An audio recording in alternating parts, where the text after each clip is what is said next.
This channel does not promote any violent, harmful, or illegal activities. All content provided by this channel is meant for an educational purpose only. তিলোত্তমার জন্য বিচার শুধু তাই নয়, 5 দফা দাবি অত্যন্ত গুরুত্বপূর্ণ তাদের সেই দাবি। তাই রাত পেরিয়ে স্বাস্থ্য ভবনের সামনে আন্দোলন জারি রয়েছে জুনিয়র চিকিৎসকদের। 5 দফা দাবিতে তাদের আন্দোলনে তারা অনড়, হাতে ঝাঁটা। দিনে দুবার ব্যবহার করো স্টপেজ ক্রিম আর নিজেকে রাখো evergreen Keya Seth aromatherapy stop age cream আর খুঁজে পাও নতুন আমিকে। স্লোগানে প্রতিবাদ চলছে। গতকাল তাদের কাছে একটা ইমেল আসে স্বাস্থ্য সচিবের আইডি থেকে।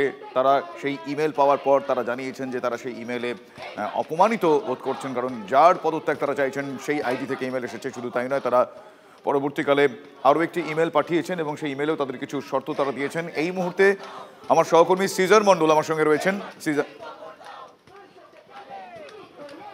আমরা সিজারের সঙ্গে কথা বলবো, তবে তার আগে আপনাদের এই আপডেট আরও একবার জানাই। এখনো পর্যন্ত তাদের তরফ থেকে যে পাল্টা চিঠি পাঠানো হয়েছে, সেখানে কিন্তু বেশ কিছু গুরুত্বপূর্ণ বিষয় উল্লেখ করা হয়েছে।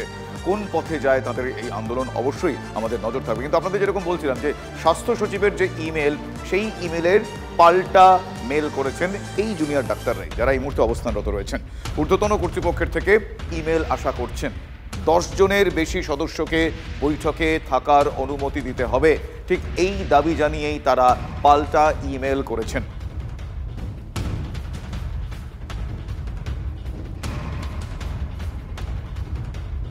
আমরা ইমেল ব্যাক করেছি। আমাদের বক্তব্য তো খুবই পরিষ্কার, সেটা হচ্ছে যে বারবার আমরা যখনই সিপির পদত্যাগের জন্য ওনার কাছে ডেপুটেশন নিয়ে গেছিলাম, সেই জায়গায় উনি বলেছেন আমি পদত্যাগ করতে চাই, কিন্তু ঊর্ধ্বতন কর্তৃপক্ষ আমাকে পদত্যাগ করতে দিচ্ছে না।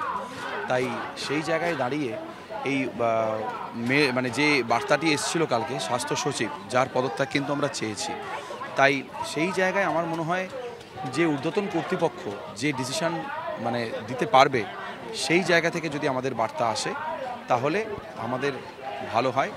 আমরা ভাববো যে সরকার পক্ষ একটি সদর্থক ভূমিকা নিচ্ছে। 10 জন নাম্বারটা আমার মনে হয় খুবই কম। সেই জায়গায় আমরা বলেছি যে মিনিমাম 25 থেকে 35 জনের একটা টিম হলে ভালো হয়। রাত পেরিয়ে তাদেরই অবস্থান চলছে। স্বাস্থ্য ভবনের সামনে তারা অবস্থানে রয়েছেন। হঠাৎই আজ সেখানে বিজেপি নেত্রী অগ্নিমিত্রা পাল তিনি চলে আসেন এবং তিনি আসার পর তাকে লক্ষ্য করে গো ব্যাক স্লোগান তোলেন তারা।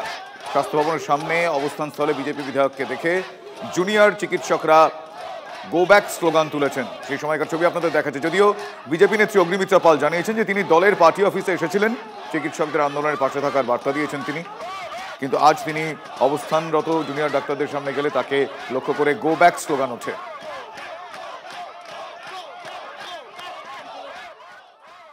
আমরা সম্পূর্ণভাবে এই জুনিয়র ডাক্তারদের পাশে আছি, সম্পূর্ণভাবে।